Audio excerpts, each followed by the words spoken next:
This sport is wild. One moment you're being hailed as a four-time world champion. The next, you're swearing into a radio because you got slapped with a 5-second penalty on lap 1 and your team radio turns into a therapy session.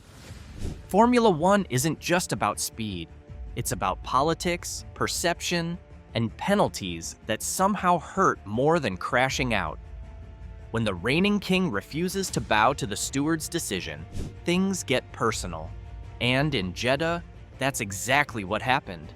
Max Verstappen, 3-time world champion, didn't just take issue with a penalty, he took it as a personal betrayal. What made it sting even more? That 5-second time penalty wasn't even the full punishment.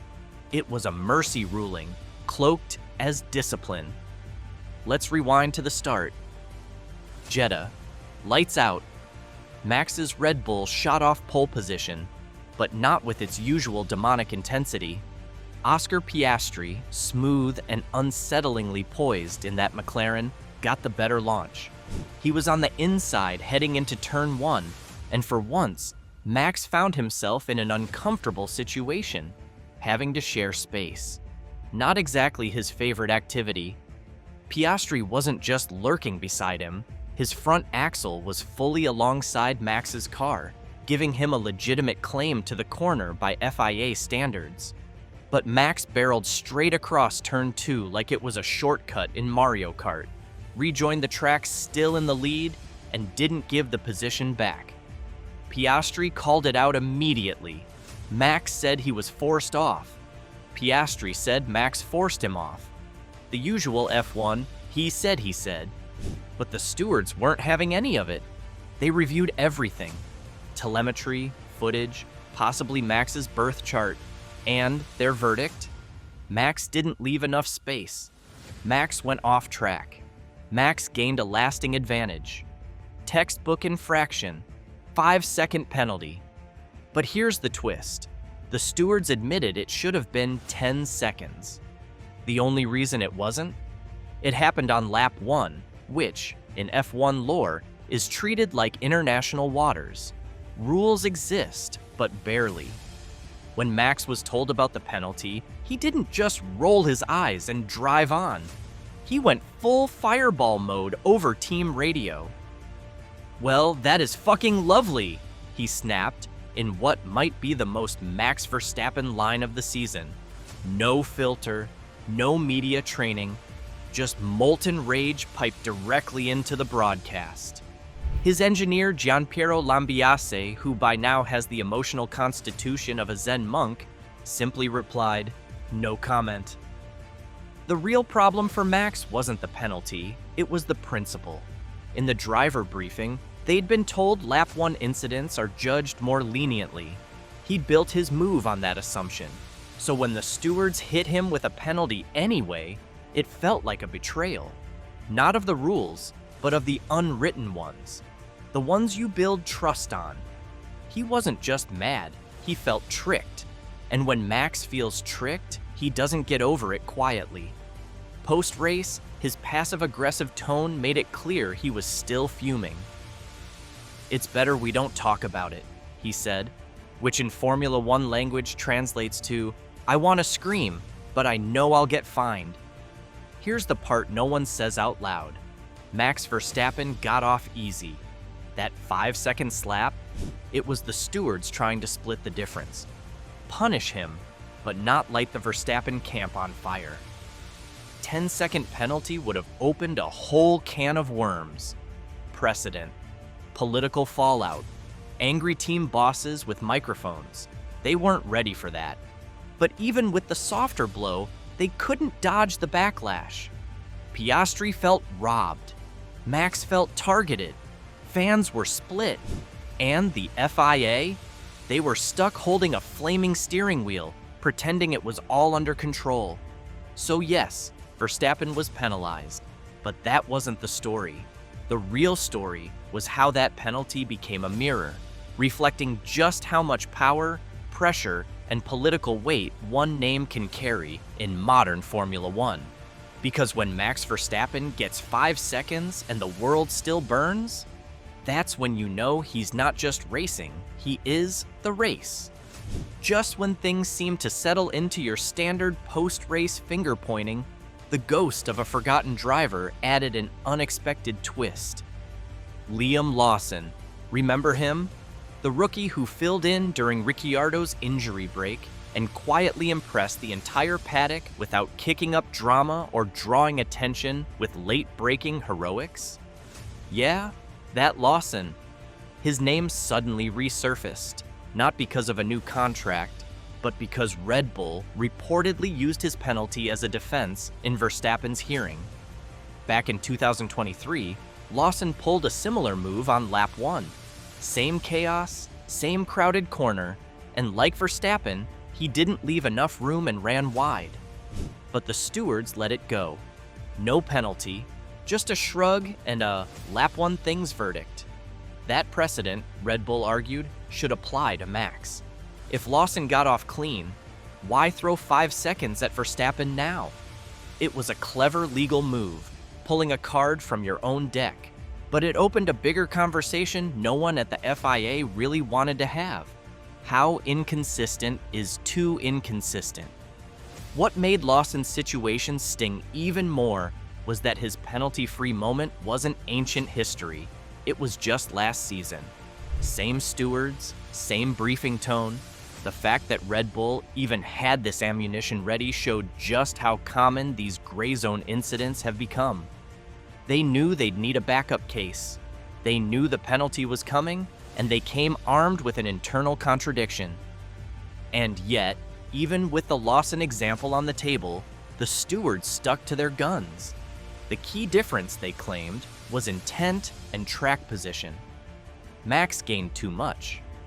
Lawson didn't, which sure sounds neat in a press release, but on track in real time, those differences blur fast, especially when every team is busy building a dossier on every call that didn't go their way, ready to fire it back like courtroom evidence. What Lawson's case really did was expose the uncomfortable truth at the heart of this sport. Fairness isn't universal, it's situational. It's influenced by timing, profile, outcome, and sometimes just plain luck. And as long as drivers and teams can find examples that contradict every call, the perception of bias will always linger, whether it's real or not. But penalties and precedents are just the visible cracks. Beneath all of this lies something messier: politics. Because this wasn't just about Max versus Pastri. This was Red Bull versus everything else. Against the system, against the whispers, against the growing tension that's been building ever since Christian Horner's off-track drama detonated, and suddenly, the seemingly untouchable Red Bull empire looked a little fragile.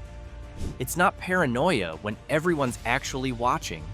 And in the weeks leading up to Jeddah, Red Bull has been under the kind of scrutiny normally reserved for scandal-stained corporations.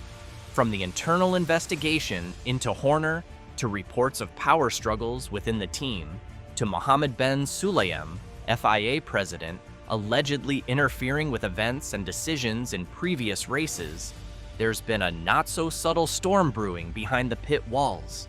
Add to that a paddock-wide feeling that Red Bull's dominance needs to be somehow checked, and you get a very specific vibe, one where every call against them feels a little too convenient.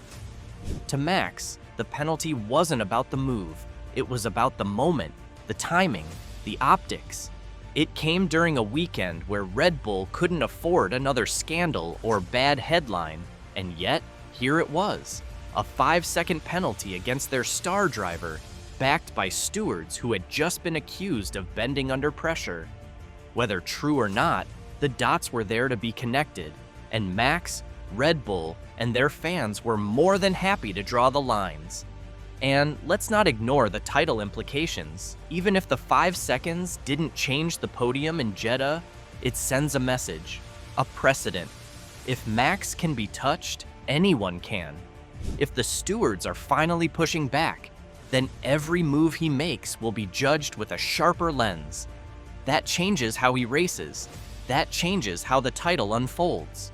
It plants doubt, and in a sport decided by milliseconds and margins, doubt is a dangerous thing. Here's where things get uncomfortable.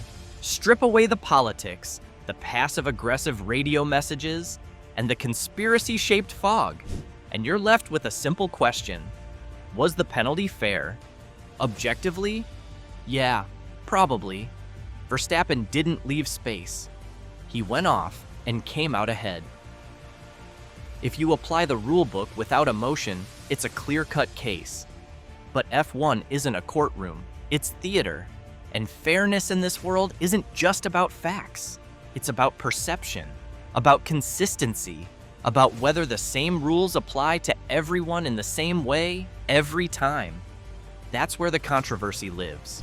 Not in whether Max deserved the penalty, but in whether the standard used against him is universally applied. Fans aren't mad that he was punished. They're mad that the rules seem to shift like desert sand. What's allowed in Bahrain suddenly isn't in Jeddah. What's ignored for one driver becomes a headline for another. This is why the drama won't die. Because until the FIA can explain its calls with absolute clarity and zero contradiction, fans and teams will continue to see what they want to see. Red Bull sees persecution. McLaren sees karma.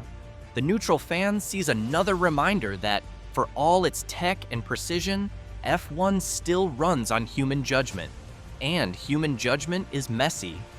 By the end of it all, everyone walked away feeling validated and also betrayed. Verstappen had a reason to feel singled out. Pastri had every right to feel wronged. The FIA had evidence to justify the penalty.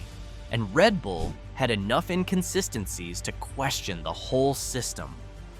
That's the strange thing about Formula One. It's possible for everyone to be right, and still totally wrong. Because this isn't a sport that runs on binaries. It lives in the gray areas, the controversies, the heated debriefs behind closed doors. That's what makes it addictive. That's also what makes it exhausting. Max Verstappen didn't lose the race. The stewards didn't ruin it. Oscar Piastri didn't demand vengeance. And yet, this one incident somehow sparked a full-blown firestorm about fairness, consistency, and control. Because it wasn't about the 5 seconds, it was about what those 5 seconds represented. In the end, Formula One isn't just about racing, it's about narrative. Every overtake, every penalty, every snarky radio message gets folded into a bigger story. One about power, legacy, and the people trying to navigate a rulebook that always seems just a little too flexible when it matters most. Max Verstappen may have crossed the line first, but he didn't escape untouched. The stewards made a call that was technically correct, strategically messy, and emotionally charged. And that's the real takeaway here. This wasn't just a penalty, it was a spark. And with Red Bull under pressure, the FIA under fire, and rivals growing bolder, it might have been the first sign that the unstoppable era of Verstappen isn't untouchable after all. Or maybe it's just racing. Depends who you ask.